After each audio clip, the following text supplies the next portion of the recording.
안녕하세요. 워런 버핏처럼 매일 신문을 박전무와 함께 읽으면서 투자의 고수가 됩시다. 웜의 신박 오늘 3월 5일 수요일 순서 시작하겠습니다. 요즘 미국 시장이 워낙 급등락이 심하다 보니까 아침에 미국 시장 확인할 때 아마 마음이 조마조마 하실 겁니다. 그죠? 그럴수록 이 시장의 조정의 원인이 되고 있는 트럼프의 관세 정책은 또 어떻게 변하고 있는지, 그 속내는 뭔지, 또 그와 별도로 또 세상은 지금 또 어떻게 변하고 있는지, 그런 부분 살펴보도록 하겠습니다.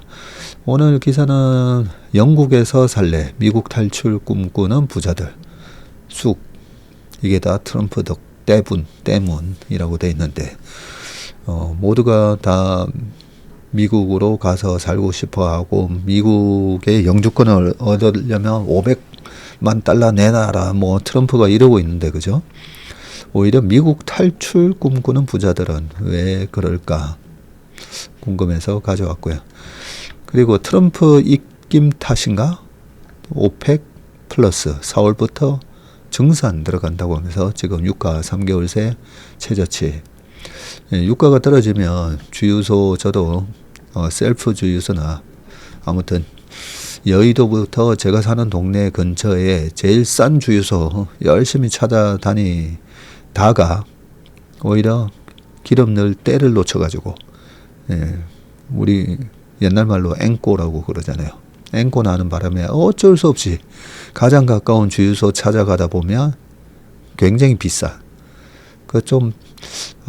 어느 정도 이 싼 데 가서 그냥 넣으면 되는데, 더 싼 곳 찾아다니다가 결국은 나중에 앵꼬 상황에 비해서 아주 비싼 곳에 가서 넣는 경우가 많은데, 유가가 지금 빠지고 있습니다. 유가가 빠지면 아무래도 가처분 소득이 또 늘어날 수밖에 없으니까요. 유가 관련해서 좀 이따 그 기사 읽고 말씀을 드릴게요. 이 유가가 우리나라 이 경제에 아주 큰 영향을 줍니다. 주식 시장에도 큰 영향을 줍니다. 그 부분은 유가 기사 읽고 말씀을 또 드릴게요. 그리고 롯데케미칼이 4년 만에 흑자 전환 전망해라고 되어 있거든요.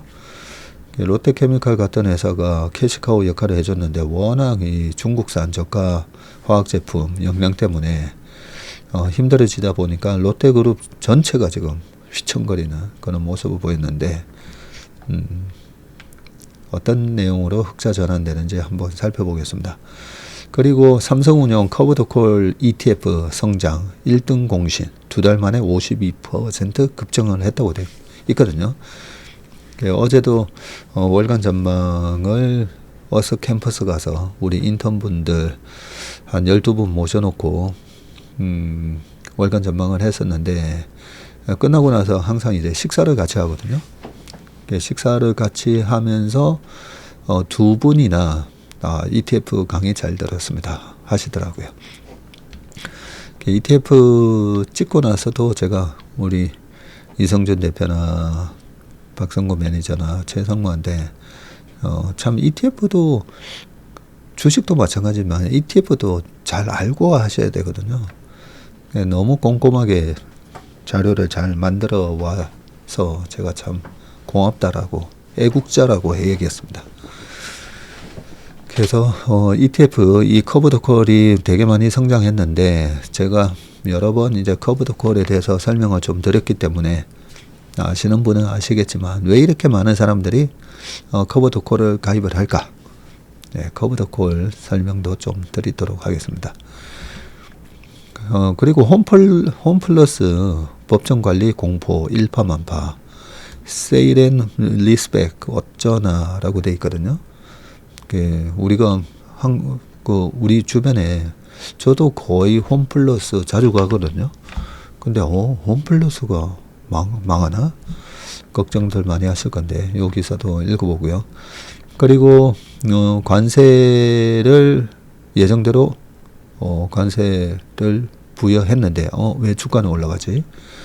예, 거기에 여러 기사 제가 쭉 훑어보다가 미국 관세 타협 가능성 하면서 코스피가 상승 출발한다. 요 기사가 그나마 좀 좋은 기사인 것 같아서 가져왔습니다. 이렇게 한번 읽어보고요. 제가랑님이 연휴 동안 부산 집에 갔다 오셨는데 며칠 못 뵈니 마치 애인을 기다리는 마음이었다고 합니다. 네, 고맙습니다. 언제부터인지 채슬리나 웜의 신박이 나의 일상이 되어버린 것 같아서 걱정입니다. 라고 하셨습니다. 새벽이면 조간신문 꼭 읽고는 있지만 예, 저와 함께 신문기사 함께 읽는 신문기사가 내리 속에 더 많이 남는다고 하십니다. 아마도 마음의 집중력이 더 발휘되나 봅니다. 라고 하셨습니다. 어제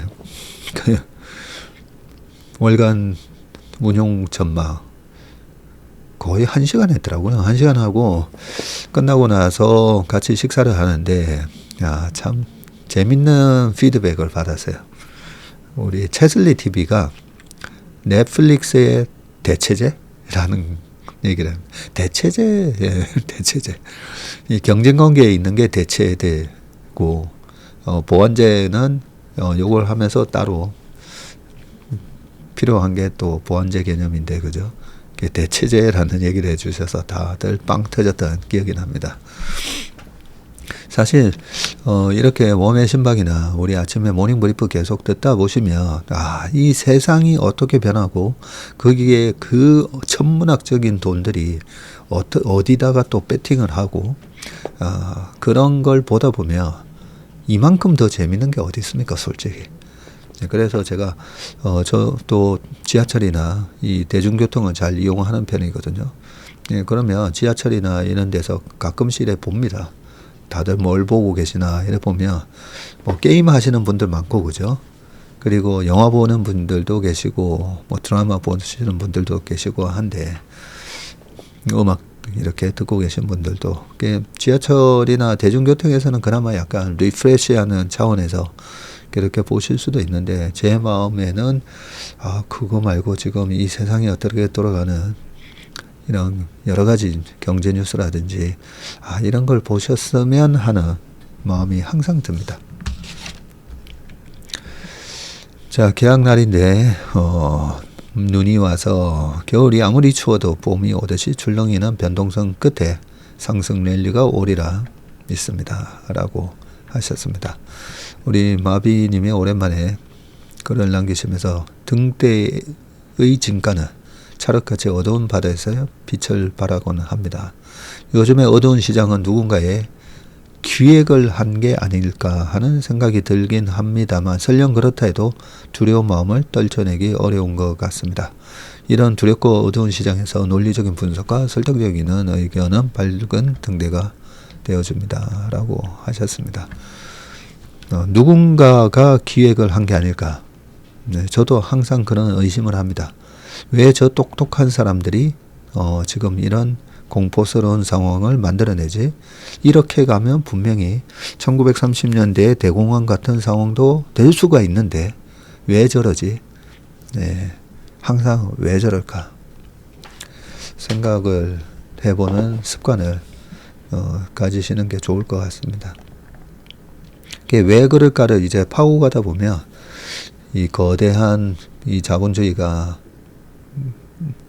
움직이는 자본주의를 움직이는 그 어떤 거대한 어떤 세력이 있는 게 아닌가 그런 느낌도 들고 그게 저는 화폐 전쟁에서 봤던 로스차일드라든 그런 거대한 빅브라더가 있구나 뭐 이런 생각도 많이 한다고 말씀을 드렸습니다.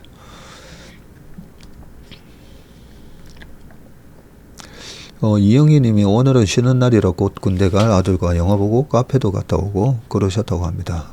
설거지하고 다 맥주 한잔하고 다 하고 웜의 신박과 함께 하루를 마무리한다고 하십니다. 그러면서 내일 아침 모닝 브리프에서 봬요. 라고 하셨습니다. 네. 애청자심은 분이다. 그죠?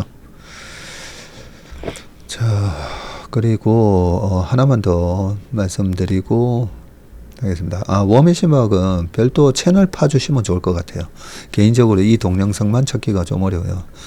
저도 저녁이나 이래 보면 오늘 게 바로 이렇게 안 떠 있더라고요. 그죠? 그래서 좀 찾기가 어려운데, 그래서 약간 이제 좋아요를 눌러 놓으시면요. 이 알고리즘에 의해서, 이 사람이 좋아요를 계속 누르던 컨텐츠니까, 바로 이제 뜹니다. 유튜브 켜면 항상 좋아요를 눌러 놓으시면 항상 뜹니다. 제가 또이양님이 매일 아침에 워메신바 모닝 브리프 할 때 좋아요 누르세요 해서 그거 댓글 볼 때마다 맞다 나도 좋아요 눌러야지.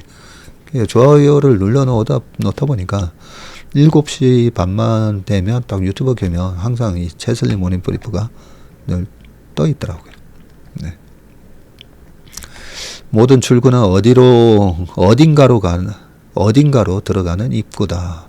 톰 스토파트라는 영국 극작가가 하신 말이라고 합니다. Every exit is an entry somewhere 라고 하셨습니다. 그리고 피노치오가 아니라 이게 이탈리아에서 유래해가지고 피노키오였군요. 피노키오 철자를 한 번도 본 적이 없어가지고 피노치오라고 제가 읽었는데 피노키오라고 하셨습니다. 고맙습니다. 그리고 참 이런 댓글 좋습니다. 3배짜리 ETF는 하루에 33.3% 내려야 상장 폐지가 된다고 합니다. 10%씩 10번 빠져도 10%씩 10번 빠져서 50% 빠져도 상패는 안 된다고 합니다. 근데 10%씩 10번 빠지면 10%면 30%씩 빵빵빵 빠질 거니까 70이 또 30% 빠지면 50이 되고 50에서 30% 빠지면 35가 되고 35가 또 30% 빠지면 이런 식으로 해서 이렇게 빠지면 상패는 안 된다고 합니다. 그런데 바로 또 다른 분이 댓글로 상패 위험이 지난번 1월에 아이온큐 3배짜리 그렇게 수천 % 급등했던 게 하루 만에 상패가 된 이유가 하루에 그때 아마 33% 이래 빠져서 하루 만에 상패가 된 적도 있다고 해주셨습니다. 요런 부분은 제가 잘 몰랐던 부분인데 이렇게 서로 얘기를 해주셔서 대단히 감사합니다. 자, 그러면 트럼프 입김 탓인가? 네, 이 부분 되게 중요한 기사라고 말씀드렸죠. 오펙 플러스 4월부터 증산, 유가 3개월 새 최저라고 되어 있고요. 자, 주요 산유국이 오는 4월부터 원유 증산에 나서는데 트럼프의 관세 정책으로 인한 경기 침체와 원유 수요 둔화 우려도 원유 공급량을 늘리는 것인데 이 여파로 국제 유가가 3개월 만에 최저 수준으로 떨어졌습니다. 전문가들은 오펙 플러스의 이번 결정이 시장 상황이 아닌 트럼프 대통령의 유가 인하 압박에 따른 것이라고 짚었다. 네. 그러고 보니까 지난주 축구할 때 축구 후배가 그러는 거예요. 트럼프 2.0 그거를 갖다가 지난주에 다 읽었는데 그거 읽으면서 형님 말한 대로 다 된 것 같은데요. 그러는 거예요. 그 트럼프 2.0 책에서 트럼프 대통령 선거 있기 전 한 9월 달에 오태명 교수랑 다 같이 모여서 썼던 책이었는데 주식시장은 어떻게 될 건가 부분에 있어서 제가 유가도 얘기해 놨었거든요. 네, 트럼프 1기 때를 보면 유가가 많이 빠지게 됩니다. 그래서 공화당에 트럼프가 당선이 되면 석유화학기업 좋고 이런 부분에 있어서 엑슨모빌 차트를 2017년, 8년, 9년, 20년까지 물론 20년에는 코로나가 있었긴 했었지만 엑슨모빌 주가 박살나거든요. 그러면서 나중에 다우지수가에서도 빠지게 되잖아요. 한때 예전에 시가총액 1등 여러 번 했던 기업이거든요. 엑슨모빌이. 그래서 트럼프가 당선이 됐다고 해서 정유주 이런 거 미국 정유주입니다. 우리나라 정유주는 이 석유화학을 같이 하는 회사들도 좀 있기 때문에 약간 다를 수는 있는데 그런 얘기도 해놨거든요. 유가도 떨어질 거라고. 자, 여기서 쭉 보시면 오펙 플러스가 내달부터 하루 13만 8천 배럴 증산을 시작해서 증산량을 2026년까지 하루 220만 배럴까지 점진적으로 회복할 계획인데, 오펙 플러스의 성명에서는 이 점진적 증가는 시장 상황에 따라 일시 중단되거나 뒤바뀔 수 있다면서, 이런 유연성을 통해서 원유 시장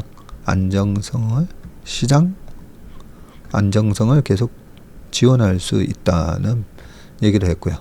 오펙 플러스가 이날 발표한 증산은 사우디, 러시아, 이라크, 아랍에미리트, 쿠웨이트, 카자흐스탄, 알제리, 오만 등 8개국이 참여하는 자발적 감산 2단계의 종료 수순 시작을 의미하는데, 코로나 여파로 22년부터 시작된 오펙 플러스의 감산에는 회원국 전체가 참여하는 하루 200만 배럴 감산과 사우디아라비아의 주요 산유국 8개국이 참여하는 자발적 감산이 있었고, 자발적 감산은 1단계와 2단계로 나눠지는데, 이를 통해서 오펙은 그간 전 세계 공급량의 약 5.7%에 해당하는 하루 585만 배럴의 감산을 진행해 왔었군요.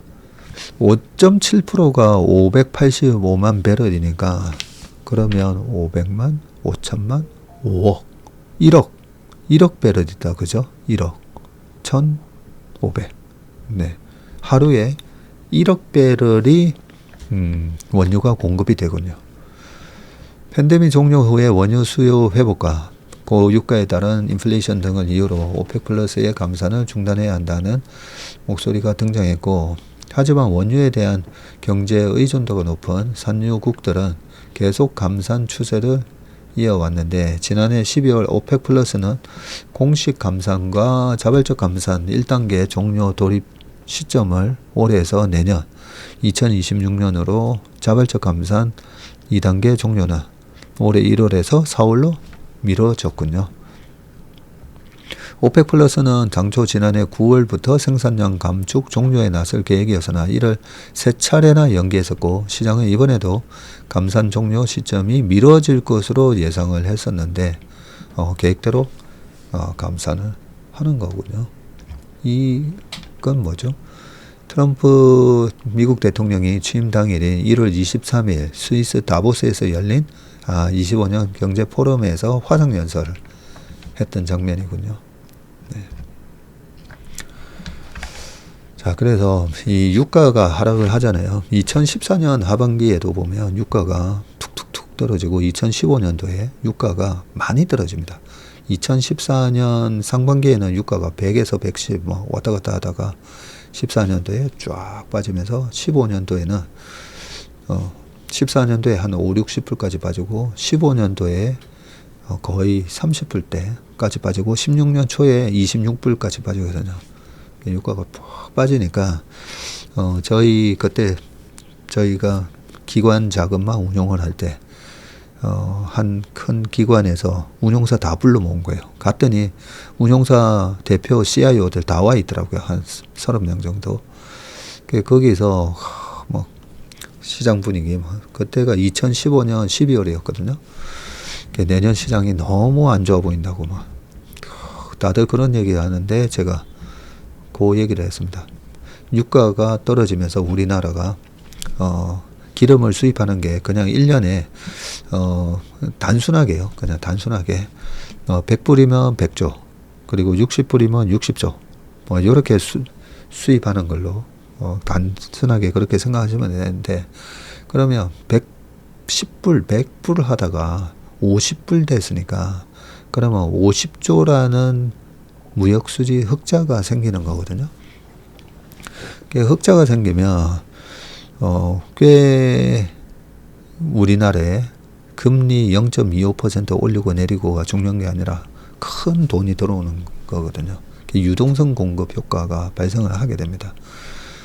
그래서 위기가 발생하면 글로벌 경기 수요 둔화로 인해서 유가가 빠지고, 그것 때문에 이제 막 이런저런 전망이 많이 나오잖아요. 경기가 꺾여서 수요 둔화 그러는데, 실제로는 그러면서 자산 가격이 급등하기 시작합니다. 금리가 떨어진 거 플러스 우리나라는 대규모 무역 수지 흑자가 나면서 엄청난 유동성 공급 효과가 나면서 부동산 그리고 주식시장이 움직이게 되는 겁니다. 그때도 그런 얘기를 하면서 2016년 시장이 상당히 저는 좋을 거다라고 그렇게 얘기를 하니까 다들 표정이 지금 이런 상황에서 2016년 장이 좋아진다고 약간 그런 분위기였어요. 제가 이 유가를 보면서 해석하는 자산시장에 어떤 영향을 줄 건가에 대한 부분에 제 생각을 말씀드렸습니다.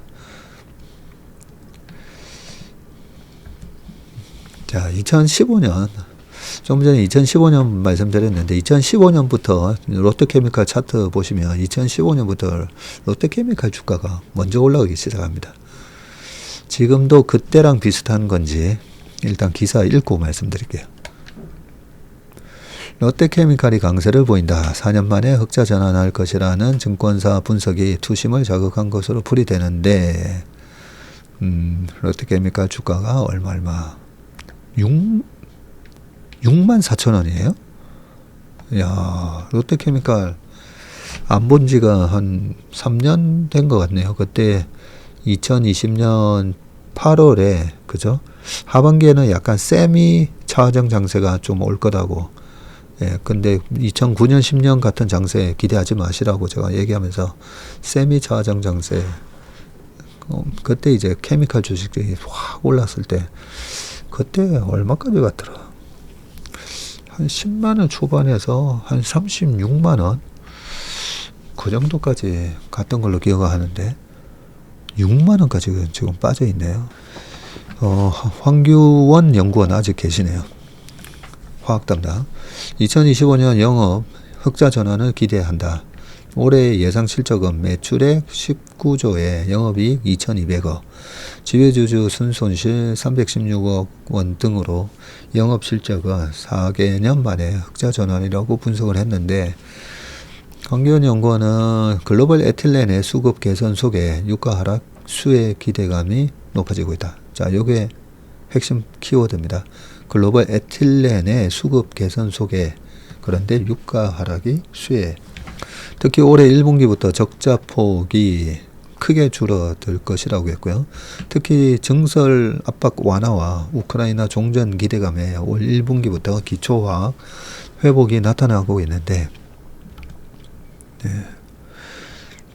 에틸렌 글로벌 증설이 줄어들고 순증설 규모는 22년도에는 1011만 톤, 24년도에는 628만 톤, 25년에는 280만 톤. 자, 주요 증설은 중국의 엑선, 후지오, 화이지오인가요? 160만 톤.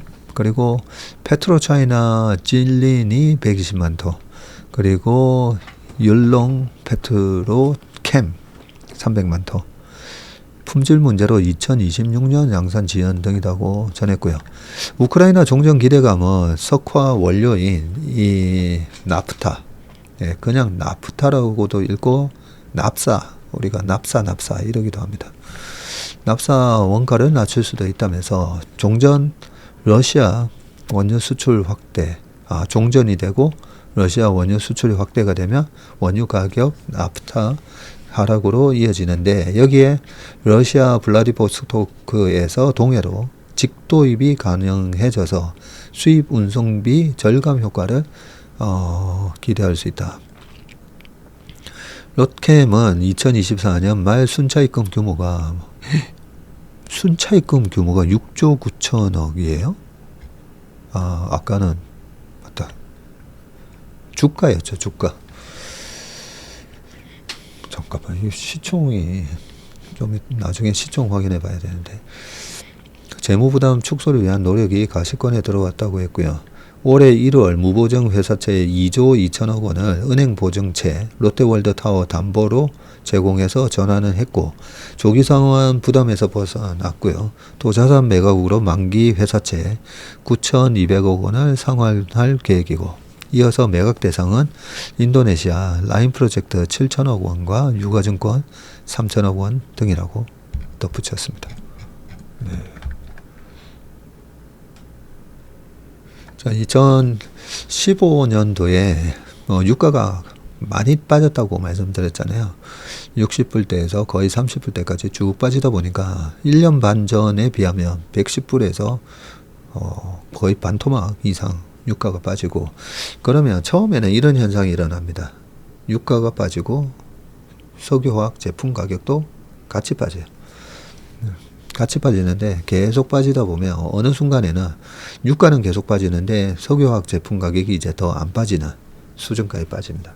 그러면서 유가가 계속 빠지면 이 납사 가격도 많이 싼데 석유화학 제품 가격은 더 이상 안 빠지면서 소위 말하는 석유화학 제품 스프레드가 좋아지거든요.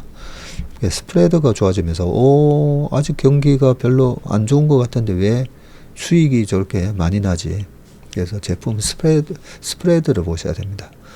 그래서 최근에 유가 저렇게 빠지고 하면 로켐이 흑자 전환하고 요 말대로만 되면 아까 뭐 블라디보스토크에서 유가 떨어오면서 또 더 원가를 낮출 수 있고, 만약에 그렇게 된다면 로켐이 숨통이 좀 트이겠네요. 로켐뿐만 아니라 LG화학 그리고 한화케미칼 이런 회사들이 다 비슷해집니다. 대한유화 등등. 나중에 신기한 차트 분석에서 한번 석유화학만 따로 떼서 한번 2015년하고 비교하면서 말씀 한번 드리겠습니다. 자, 삼성운용의 커버드콜 ETF 성장 1등 공신 2달 만에 52% 급증이라고 되어 있거든요. 자, 한번 보겠습니다. 이런 거 보면 참 우리나라 투자자분들이 참 정말 똑똑합니다. 공부를 또 참 열심히 하신다 싶습니다. 이 커버드콜 이런 거는 펀드 매니저들도 잘 모르는 거였거든요. 그런데 이렇게 많은 분들이 커버드콜 투자를 하고 계시잖아요. 자, 연초 이후 ETF 순자산 규모 증감 현황이라고 되어 있는데 전체 ETF가 얼마예요 이게? 13조?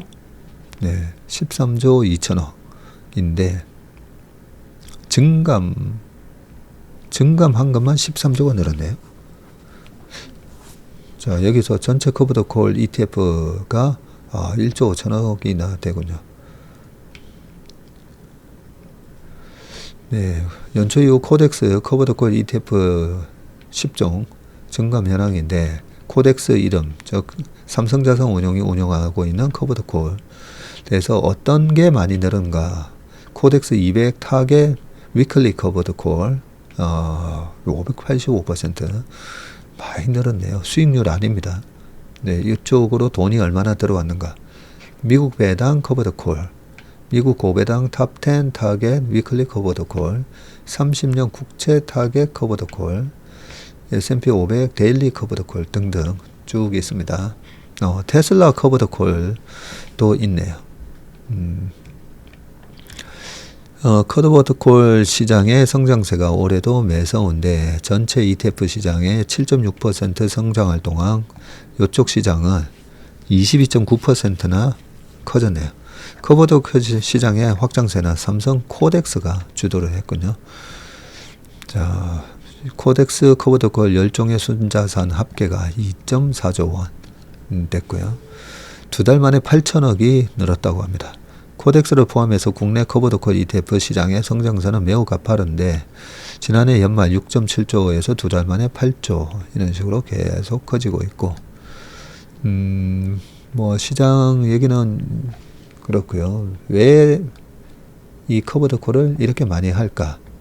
네, 그 이유가 밑에 나오는데 자, 여기에 이미 미국에서 탄력적 커버드콜 운용 전략으로 높은 수익률과 안정적 분배 성과를 인정받고 있는 디보 ETF를 복제한 코덱스 미국 배당 커버드콜 액티브는 전체 커버드콜 ETF 중 유일하게 연초 이후 개인 순매수 1,000억 원을 돌파했군요. 와, 이 ETF는 최근 대표적인 배당 투자 상품인 미국 배당 다우존스 이 슈드 많이 하시죠. 상품들의 수익률을 2022년 출시 이후 2년 동안 지속적으로 초과해 왔다는 점이 국내 투자자에게 알려지면서 올해 90% 이상의 순자산 성장세도 기록하는 역주행을 보여주고 있습니다. 임태혁 삼성자산 ETF 운용본부장은 국내 커버드콜 ETF 시장은 지난 2년 동안 커버드콜 전략의 진화와 기초자산의 다양화, 월 분배형 상품에 대한 투자자의 수요 폭증 등에 힘입어서 급격한 성장세를 나타내고 있는데, 코덱스는 해외 지수 주식 채권은 물론 국내 지수 주식 연계형 커버드콜 ETF 상품을 지속적으로 개발해서 새로운 구조로 다양한 자산의 상품들을 투자자들에게 제공할 수 있도록 최선을 다하겠다고 말했다. 네. 제가 이 커버드콜에 약간 일조를 한 게 아닌가 하는 생각이 듭니다. 코덱스 200이 처음 출시된 게 그게 2003년인가요? 2002년도인가 아마 출시가 처음 됐을 거예요. 그때도 이 코덱스의 아버지라고 부르는 지금 한투가 계신 배주규 사장님이 이 ETF를 세일즈하러 저희 KTB 자산운용에 오셨었거든요.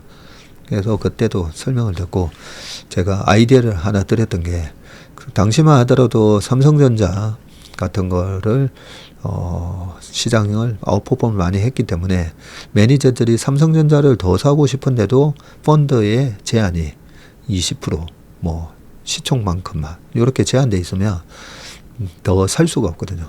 그런데 코덱스 200을 사면 코덱스 200 내에서 삼성전자 비중이 또 20% 가까이 되다 보니까, 그래서 코덱스 200을 사면 전자의 비중을 늘리는 효과가 있겠네요 라고 했더니 깜짝 놀라시면서 그거 막 적으시면서 그 기관 세일즈 할 때 그 얘기를 좀 부각시켜야 되겠다 그런 말씀도 하셨었는데, 자, 커버드 콜 개념을 말씀드렸잖아요. 작년 12월이었나요? 제가 나스닥 커버드 콜 ETF를 저희 퇴직연금 ETF MP에다가 집어넣었다고, 그 필라델피아 반도체 ETF 비중을 좀 줄이고 나스닥의 커버드 콜을 5% 뭐 이런 식으로 넣은 이유가, 밸류에이션이 이제 너무 팍팍해졌을 때, 그럴 때 이걸 팔기도 그렇고 근데 줄이자니 좀 아깝고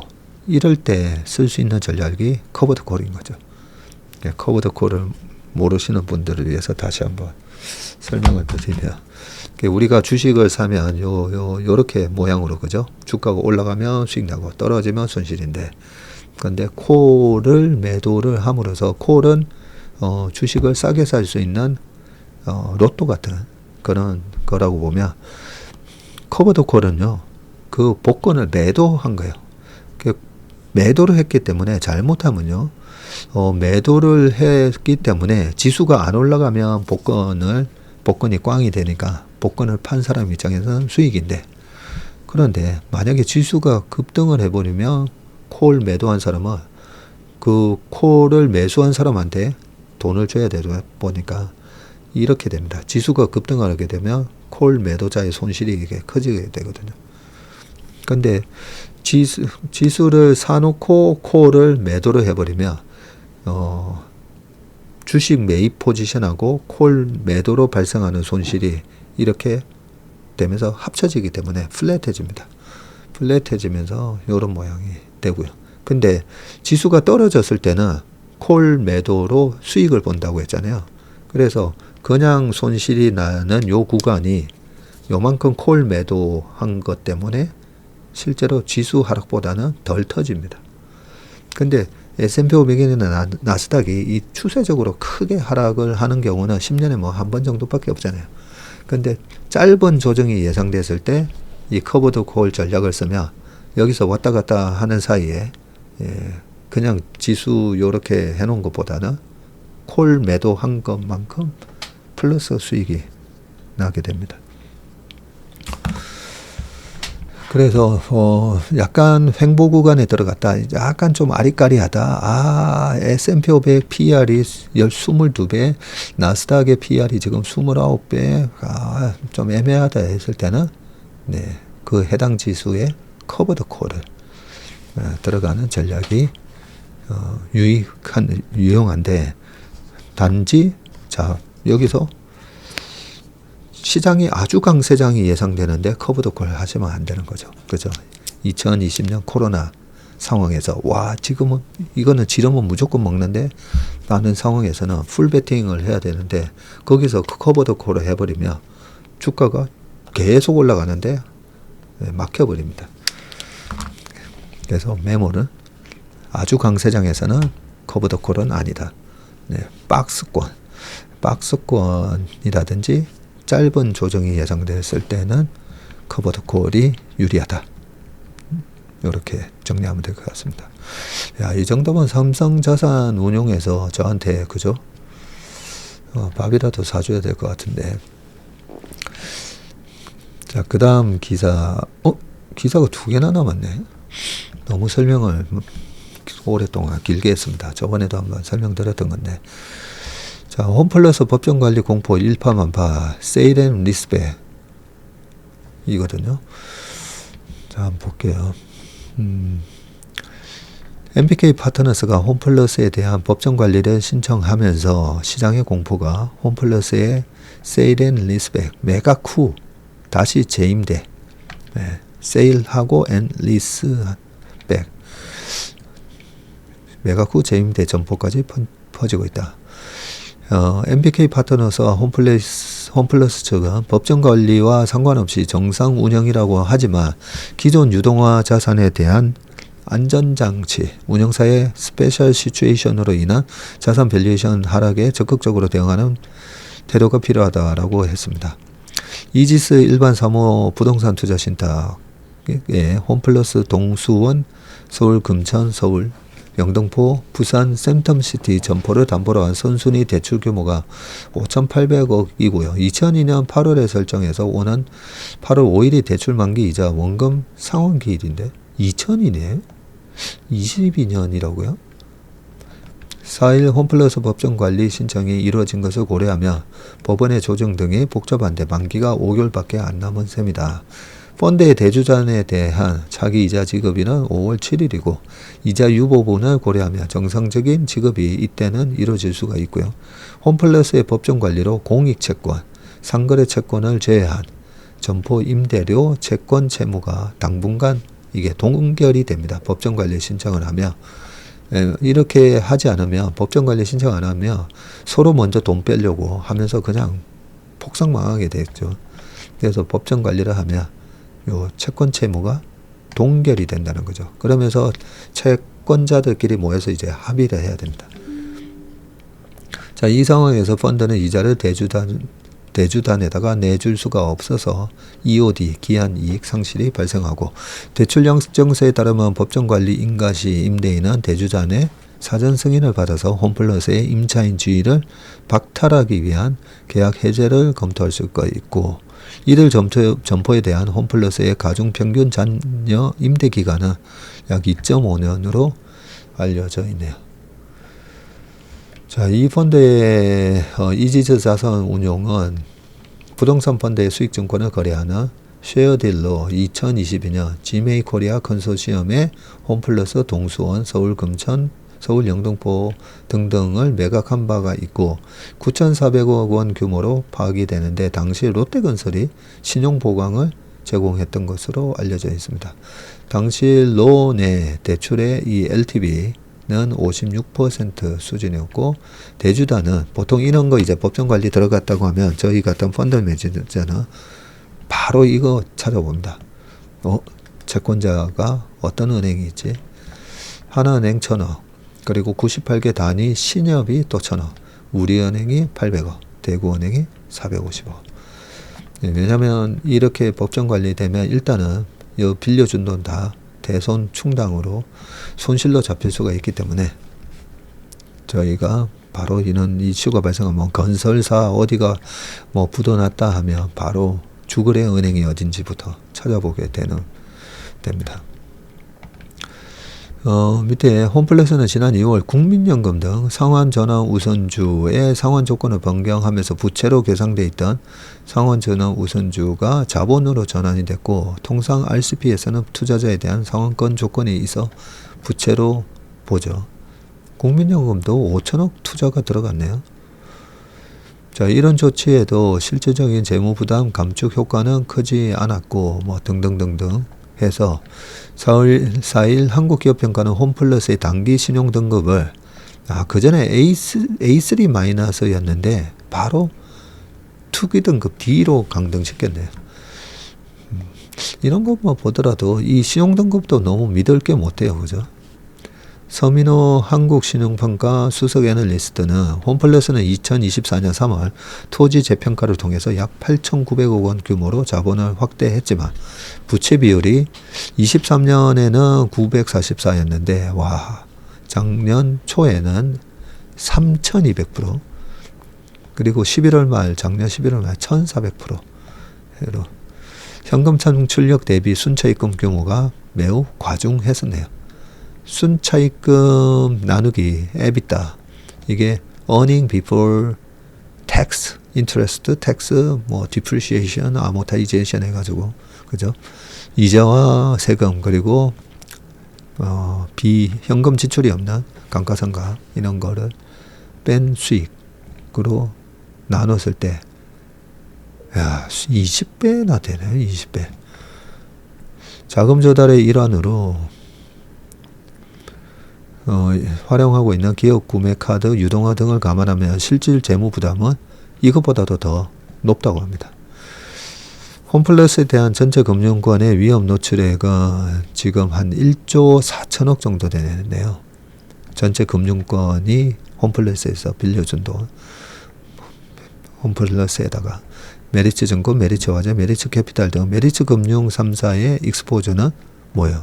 1조 2천억이나 되네? 메리츠 금융지주가 주가 좀 빠졌겠는데요. 참 동네마다 자주 이용하는 홈플러스가 저렇게 됐다니 약간 씁쓸하다, 그죠? 자, 미국 관세 타협 가능성 이 부분 보겠습니다. 전날 뭐 다우지수랑 주가는 많이 빠졌습니다. 장중에 시초가는 좋았었는데 또 밀렸다가 뭐 그렇게 됐고요. 막판에 좀 밀렸습니다. 뉴욕 증시는 최근 연쇄 급락에 대한 저가 매수 유입에도 미국의 관세 부과 및 상대 국가들의 맞대응 관세 발표 등으로 또 확 밀리면서 끝났고요. 지난 11월부터 뉴욕 증시는 트럼프 정부의 미국 우선주의 역량으로 쏠림 현상이 이어지기도 했지만 최근 미국 기업들을 중심으로 이 관세 정책을 우려하는 목소리가 나오면서 정시 조정으로 이어지는 부작용이 발생하고 있습니다. ISM 제조 PMI의 이 구매 담당자들은 관세 불확실성으로 인한 신규 주문 지연, 비용 증가 및 가격 인상 등을 염려하고 있는 것으로 나타났고 있고요. 이런 와중에 전날부로 미국은 멕시코, 캐나다의 25%, 중국의 10% 이렇게 했는데 다만 중국이 일부 품목에만 표적 관세를 부과함에 따라서 대화를 통해 보복 대응 수위를 조절하고 있다는 점이 2018년 무역 분쟁 때와 차별화되는 부분이라고 하고요. 미국 역시 향후 상대 국가의 대응 상황 및 자국 내 여론 정서를 고려해서 유동적인 관세 스케줄을 가져갈 가능성이 있다는 점에 주목할 필요가 있다. 그러면 중국은 왜 이렇게 약간 맞대응을 수위를 약간 이래 낮춰서 할까? 중국이 미국의 어마어마한 무역 수지 흑자국이잖아요. 그러니까 중국 입장에서는 어쩔 수 없습니다. 워낙 크게 돈을 버는 시장인데 그래서 트럼프가 때리는 관세 수준이 뭐 중국 내에서는 25%까지 각오하고 있다. 이거 근데 10%밖에 안 때렸네 이번에 처음에 그랬었던 거죠. 그래서 완전히 큰 충돌하는 거 원치 않습니다. 자, 국내 증시는 트럼프 대통령의 관세 부과 공식화, M7 동반 약세 등으로 오늘 하락 출발을 했지만 어제 지난주 금요일 급락에 따른 저가 매수세 유입 속에서 유럽의 방위비 지출 증대 소식으로 기계조선 방산이 강하게 올랐죠. 한지영 키움증권 연구원은 이날 국내 증시는 관세 불안으로 인한 미국 증시의 변동성 확대 여파에도 미국장 마감 후 미 상무장관의 멕시코, 캐나다에 대한 관세 타협 발언 등이 이를 상쇄시키면서 요것도 있네요. 미 상무장관의 멕시코, 캐나다에 대한 관세 타협 발언. 상승 출발을 우리 시장이 했습니다. 그리고 한 연구원은 업종 측면에서는 독일의 국방력 강화를 위한 5천억 유로의 특별기금 설치 소식은 기계조선 등 방산주들에게도 우회적인 재료라면서 다만 이미 전일 국내 방산주들은 유럽의 방위비 증대 내러티브로 단기 폭등한 상태이기에 장중 차익실현 물량이 출회되면서 전일 급락한 2차전지, 자동차 등 관세 피해주로 수급 로테이션이 일어날 것으로 내다봤습니다. 네. 이렇게 시장의 변동성이 클 때는 또 어떤 자산으로 대응을 하는지, 또 순수 주식만 하시는 분들은 이 변동성을 이용해서 그죠?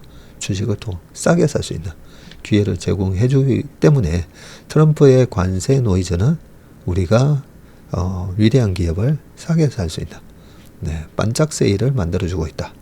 이렇게 늘 생각을 하시면 좋을 것 같습니다. 네, 그러면 오늘도 건강한 하루, 행복한 하루 되시고요. 경험의 신박 여기까지 하겠습니다. 고맙습니다.